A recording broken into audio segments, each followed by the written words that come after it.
Salut à tous, c'est Nico de Ciné Show et aujourd'hui, on se retrouve pour la nouvelle comédie de Danny Boone. C'est parti pour La vie pour de vrai. Ça y est, c'est fermé. Sur 30 guérettes, il n'y en a que 2 d'ouvertes. Comme d'hab. Ah bah, ils sont bien gentils d'être restés.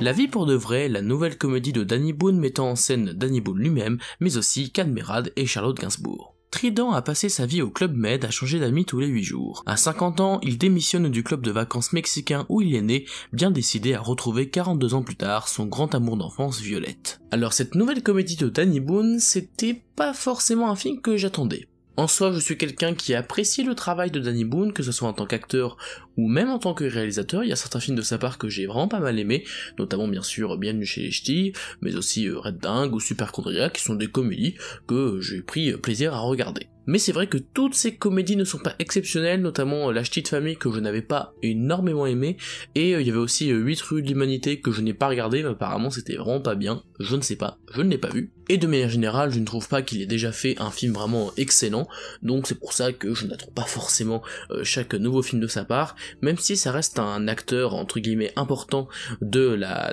scène française, donc c'est toujours intéressant de voir les projets qu'il réalise. Et La vie pour de vrai, ça m'a intrigué quand j'ai vu que le budget était de 23 millions d'euros, ce qui est énorme, même un petit peu plus, je crois qu'on est plus sur 26 millions, un truc comme ça, donc ça m'a un petit peu étonné. Je sais que notamment 8 rues de l'humanité avait coûté 15 millions il me semble, et c'est à peu près pareil pour les autres comédies, mais c'est vrai que je me dis que mis à part bien sûr les acteurs et actrices qui doivent coûter cher, je me demandais où était vraiment passé l'argent, et on aura l'occasion d'en parler dans cette critique, où est passé l'argent. Bref, j'ai pu regarder le film en avant-première dans des conditions assez particulières puisqu'en fait, mon cinéma, qui est les Docks 76 à Rouen, a accueilli tout simplement l'avant-première nationale, où il y avait du coup une retransmission dans tous les pâtés de France en direct de ce qui se passait dans ce pâté, donc du coup j'ai pu rencontrer en chair et en os Danny Boone, Charlotte Gainsbourg, Kad Merad, mais aussi Nikos Aliagas à qui il posait des questions. Je vais essayer de vous mettre quelques images pour que vous voyez, mais c'est vrai que je n'avais pas du tout l'habitude de voir mon cinéma dans cet état. Il y avait un nombre incalculable de personnes, il y avait de grands décors faits spécialement pour le film, c'était assez dingue et j'avoue que c'était très plaisant à faire, et j'ai même pu notamment poser une question à Danny Boone et à Kad Merad aussi, enfin bref, à l'équipe du film, donc c'était vraiment une très bonne condition pour découvrir le film, j'ai vraiment passé un super moment, mais est-ce que le film était bon, ça c'est une autre histoire. Et donc, est-ce que ce film est une réussite ? Eh bien, bizarrement, finalement, c'est l'un des meilleurs films que j'ai vu de Danny Boone, voire même son meilleur. Alors attention, comme on l'a vu juste avant, je ne trouve pas qu'il ait réalisé pour le moment de films exceptionnels, donc celui-là, même s'il est pas loin d'être le meilleur, ce n'est pas non plus un chef-d'œuvre, mais par contre, j'ai vraiment passé un super moment, j'avais le sourire du début à la fin, donc j'ai envie de dire que le film a plutôt bien marché sur moi, je trouvais que l'humour fonctionnait de manière générale, que c'était même assez touchant par moments, pas de quoi lâcher une larme non plus, mais voilà, il y avait une ambiance très sympathique et très humaine, presque sincère même, je dirais, dans ce film qui m'a beaucoup plu, mais ça, je vais développer ça tout de suite. Tout d'abord, pour ce qui est du casting, ce sont des acteurs et actrices qu'on a l'habitude de voir. Danny Boone joue le rôle d'une personne un petit peu naïve, et je trouve qu'il le fait plutôt bien, voilà, c'est plutôt efficace, et il y a quelques répliques de son personnage qui fonctionnent bien. Kad Merad, lui, au contraire, joue la personne très rationnelle et qui fait toujours la tronche, hein, clairement. Je trouve qu'il, là encore, il le fait plutôt bien, qu'il y a du coup un joli contraste entre les deux personnages, même si c'est assez classique, hein, bien sûr, en comédie, mais dans tous les cas, je trouve que ça marche plutôt bien. Charlotte Gainsbourg, je l'ai trouvé également plutôt sympathique, je sais que certaines personnes ne vont peut-être pas être fans de sa prestation, mais je trouvais que, bon voilà, ça marchait plutôt bien, j'aime bien sa façon de jouer, en fait, un petit peu solaire, un petit peu spontané presque, voilà, j'ai aimé cette prestation, et en dehors de ça, le casting secondaire m'a paru pas trop mal, même si il y a un personnage, mais je pense que c'est le personnage en lui-même dont je ne suis pas fan, c'est le fils de Kad Merad, en tout cas dans le film, qui est un jeune homme assez musclé, etc., avec une voix très grave, et je sais pas pourquoi, ce personnage m'a pas convaincu, que ce soit dans son écriture ou même dans son interprétation,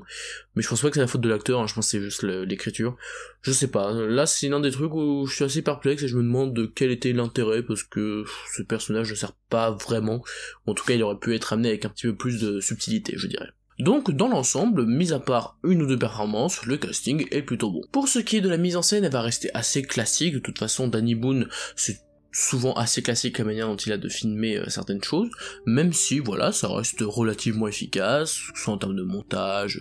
de cadrage, etc.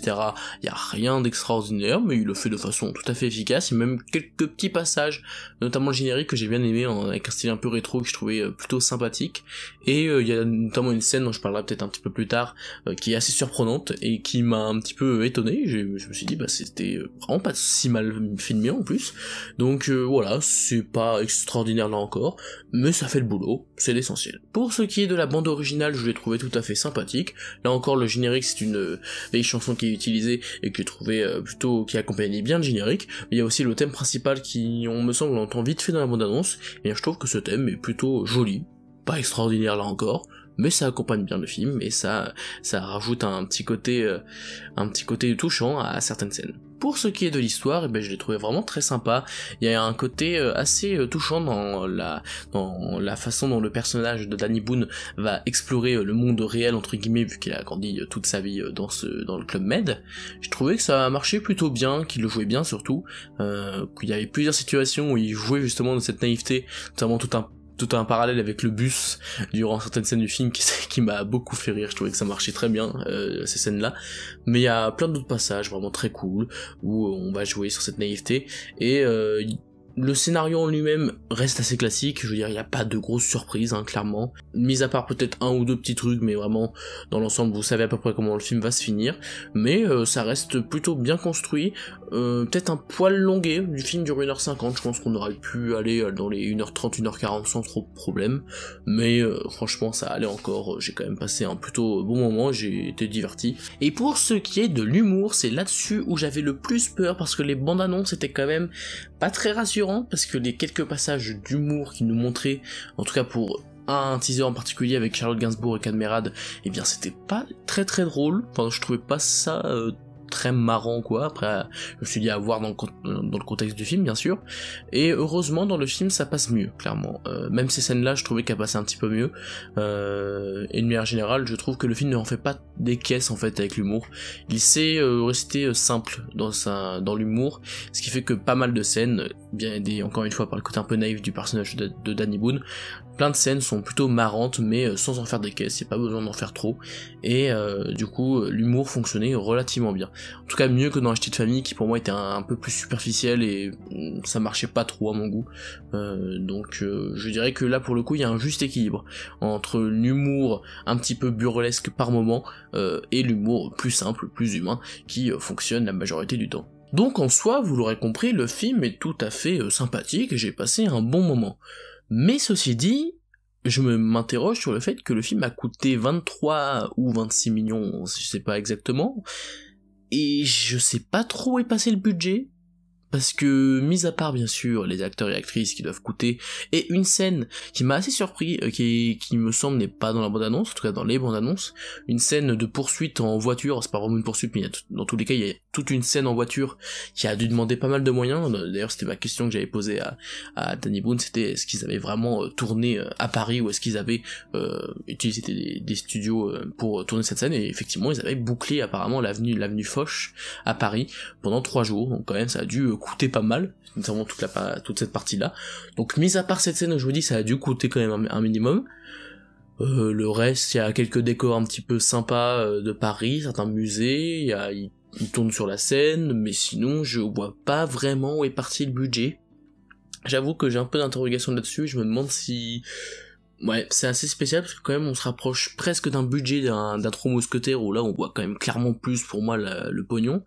Là je sais pas, je m'interroge. Ça m'a pas autant frappé que je l'aurais cru, je pensais que vraiment en voyant la bande-annonce ça allait être une arnaque. Là, avec la scène dont je vous ai parlé et quelques décors, je me dis bon ça a dû quand même coûter un minimum, mais je sais pas si ça coûte autant que ça. Après dites-moi dans les commentaires s'il y a des personnes qui s'y connaissent là-dedans, ça se trouve vous pourrez m'éclairer sur le budget de film, sur ce genre de choses, est-ce que ça vous paraît à peu près crédible, 23-26 millions pour ce film-là? Je ne sais pas, j'avoue que je ne suis pas un grand spécialiste, mais n'hésitez pas à me dire dans les commentaires si vous savez un petit peu plus dans ce domaine. Mais c'est vrai que vis-à-vis du budget, dans tous les cas, je trouve que le film ne reflète pas son budget, et surtout, bah ça reste un bon film très sympathique et vraiment c'était un super moment au cinéma et franchement si à la limite ça vous intéresse, pourquoi pas aller le voir, mais c'est vrai que moi j'avais plus l'impression de voir désolé de le dire, mais plus un téléfilm de luxe qu'un film à voir au cinéma entre guillemets. Enfin, c'est peut-être un peu méchant de dire ça, mais c'est le genre de film où tu te dis à la télé ça passe nickel, mais je sais pas si ça vaut le coup de payer une place de cinéma, en tout cas pour ceux qui par exemple ne peuvent pas aller tout le temps au cinéma pour une question de moyens ou quoi. Je sais pas si je leur conseillerais plus d'aller voir La vie pour de vrai qu'un, je sais pas, un film comme Les Trois Mousquetaires, bien sûr, ou Mario, ou ce genre de choses qui peuvent peut-être plus faire rêver, je sais pas. Je m'interroge juste là-dessus. Ça restait quand même un très bon moment, hein, pour conclure cette vidéo. Je vous encourage tout de même à aller voir le film s'il vous intéresse, et si vous êtes pas trop fan du travail de Danny Boone, essayez quand même, parce que mine de rien, même moi, j'apprécie en soi de base, mais je suis pas non plus un grand fan, et là je trouve que c'est probablement son meilleur film, en tout cas l'un de son plus maîtrisé, je dirais, entre l'humour touchant et l'humour un peu burlesque, même si Bienvenue chez les Ch'tis, il y avait plus d'humour, mais je trouvais qu'il était même par moments plutôt touchant, qu'il arrivait à trouver certaines scènes vraiment très cool. Mais donc voilà, c'est un bon film, une bonne comédie qui se regarde avec plaisir. J'ai eu le sourire du début à la fin, je trouve que les personnages sont très attachants, plutôt bien joués, qu'il y a quand même quelques petits problèmes que de scénario, il y a 2-3 blagues qui fonctionnent pas tout le temps, le rythme aurait pu être un peu mieux, mais voilà, c'est quand même un bon moment au cinéma. Mais je ne conseillerais pas non plus à tout le monde. Si ça vous intéresse pas trop de base ce genre de comédie, je ne suis pas sûr que ça vaut le coup. Je pense qu'il y a mieux à voir actuellement, mais bien sûr, c'est à vous de vous faire votre propre avis et à me le partager dans les commentaires. Et dans tous les cas, je suis très heureux d'avoir pu assister à cette avant-première parce que j'ai pu avoir une magnifique photo avec Danny Boone, Cadmerade et Charlotte Gainsbourg. J'avoue que je suis très content de cette photo, je suis plutôt fier, voilà, c'est quand même des gens que j'apprécie, notamment Cadmerade qui est vraiment un acteur qui dans pas mal de films je le trouve vraiment bon. Donc voilà, ça reste quand même un très bon souvenir, ça va me marquer je pense cette soirée. Donc voilà, ça restait une très belle soirée et j'espère que vous passerez autant un bon moment que moi durant cette soirée devant le film, bien sûr. Voilà, c'est la fin de cette vidéo, j'espère qu'elle vous a plu, si c'est le cas n'hésitez pas à vous abonner, à liker et à partager la vidéo. N'hésitez pas à me rejoindre sur mes différents réseaux sociaux, notamment Twitter et Twitch. Quant à moi, je vous dis à la prochaine pour parler de cinéma, mais en attendant, c'était Nico du Ciné Show, à bientôt.